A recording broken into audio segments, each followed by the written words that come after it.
Je suis très contente de te retrouver aujourd'hui pour le premier jour du challenge Boost ton périnée.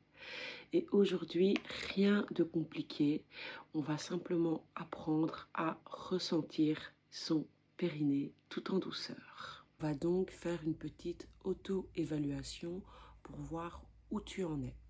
Respire calmement et observe ce qu'il se passe en toi.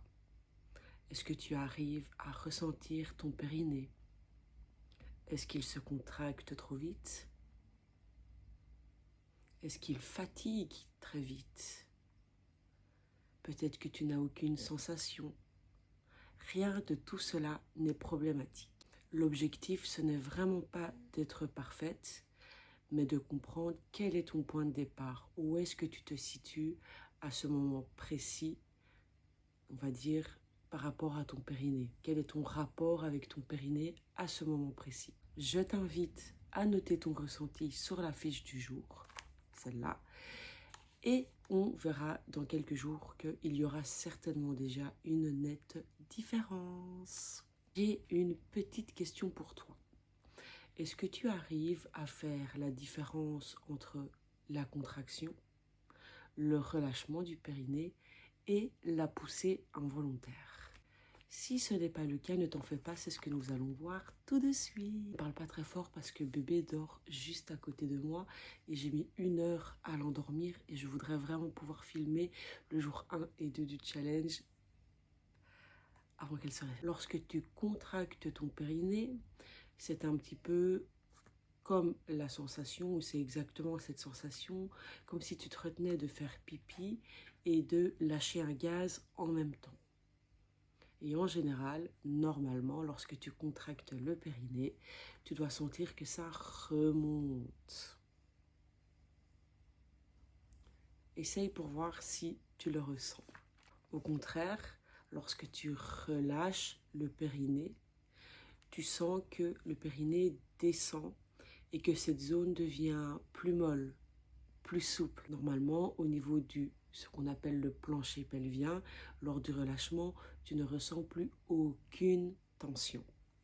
Et c'est pas si facile de relâcher pour ce qui est de la poussée involontaire.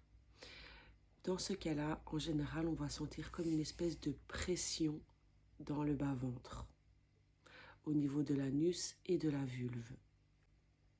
On peut aussi avoir l'impression que le périnée est contre le sous-vêtement, qu'il sort un petit peu, voire même d'avoir la sensation de pousser alors que c'est pas ce qu'on veut.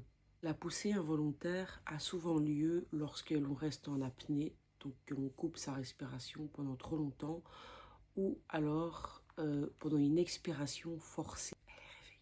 Elle demande mais moi je fais quoi si je ressens rien? Déjà, pas de panique. Ce n'est clairement pas le signe d'un problème grave. Il est même plutôt fréquent de ne rien ressentir au départ parce que c'est pas une zone sur laquelle on a l'habitude de se concentrer. La plupart des femmes découvrent qu'elles ont un périnée seulement une fois qu'elles ont accouché. Et les hommes, pour la plupart, ne savent même pas qu'ils en ont. Donc, faut savoir que le périnée, c'est un groupe de muscles, donc c'est plusieurs muscles, mais qui sont plutôt discrets en général. Donc, si tu ne ressens rien, ce n'est vraiment pas alarmant. Mais pour la suite de cette vidéo, nous allons voir comment est-ce que tu peux apprendre à ressentir ton périnée, même en partant d'une absence totale de sensation. On va commencer par la position, parce qu'il y a certaines positions qui vont faciliter le fait de ressentir ton périnée. En premier lieu, celle où tu es allongé sur le dos, les genoux pliés, avec les pieds bien à plat dans le sol.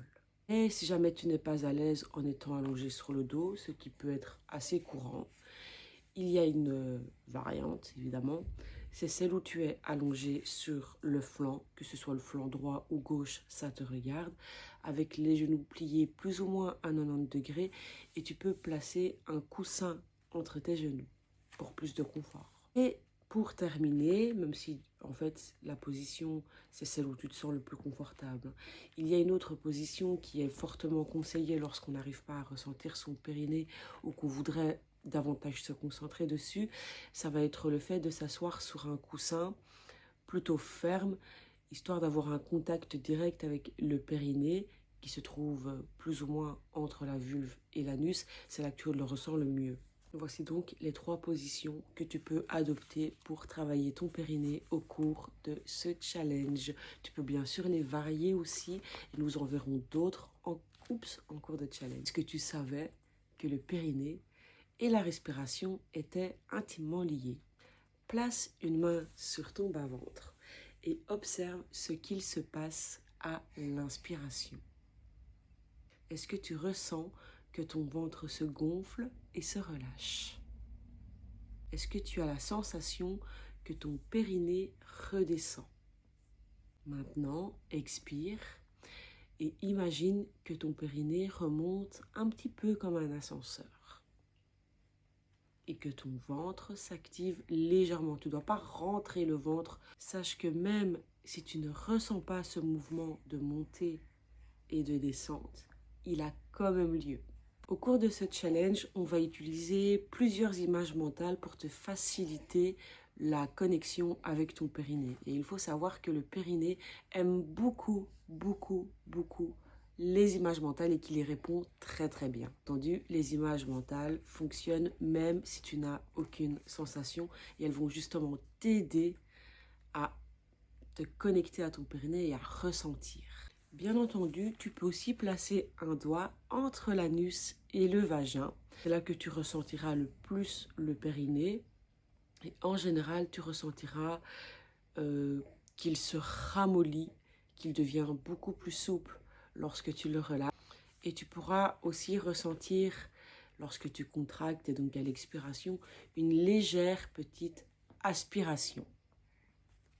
Je te conseille d'essayer si tu as envie. Tu peux aussi placer un miroir pour voir le mouvement, mais ça dépend vraiment de ton niveau d'aisance avec ton corps. Le but ici, c'est pas de te scruter sous tous les angles, si je puis dire, hein, mais vraiment d'apprendre à te connecter à ton périnée.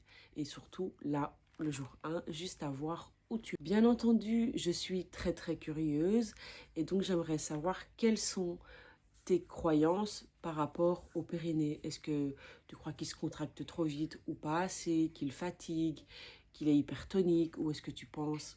Enfin, que penses-tu? Quelles sont les croyances que tu entretiens au sujet du périnée? Et il pourrait être intéressant de voir quelles sont les émotions qui y sont liées. Bien entendu, tu n'es pas obligé de partager ça avec moi, mais j'avoue que ça me plairait beaucoup. Et je te dis à demain!